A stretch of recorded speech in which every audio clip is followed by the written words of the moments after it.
Hi hello నమస్తే welcome back to my channel. ఈరోజు day 2 30 days of breakfast ఛాలెంజ్లోకి నేనైతే పెసరపప్పు అయితే చేయబోతున్నాను. సో ముందుగా పెసలు పావు గ్లాసు, అందులోకి గుప్పుడు బియ్యం తీసుకొని వాటిని అయితే శుభ్రం చేసి నానబెట్టుకున్నాను. ఇవి కనీసం 6-7 గంటలైనా సరే నానాలి. సో ఓవర్ నైట్ మీరైతే నానబెట్టుకుంటే బెస్ట్ మార్నింగ్ టిఫిన్ కోసం. సో వీటిని అయితే మళ్ళీ శుభ్రం చేసి నేనైతే మిక్సీ జార్లో ట్రాన్స్ఫర్ చేసుకున్నాను.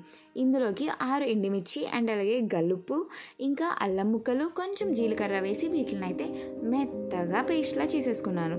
నెక్స్ట్ దీని అంతటిని ఒక బౌల్లోకి అయితే ట్రాన్స్ఫర్ చేసుకొని, చూసారు కదా థిక్నెస్ అనేది ఇలా ఉండాలి. ఒకవేళ అలా కానీ లేకపోతే కాస్తంత వాటర్ని అయితే అడ్జస్ట్ చేసుకోండి.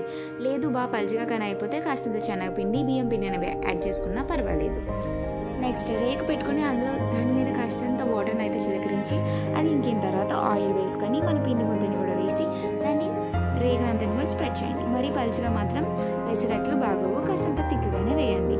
చూసారు కదా, 2 వైపులు కూడా కాలిన తర్వాత మనం సర్వింగ్ ప్లేట్లో పెట్టుకొని దాన్ని చేస్తే రెడీ.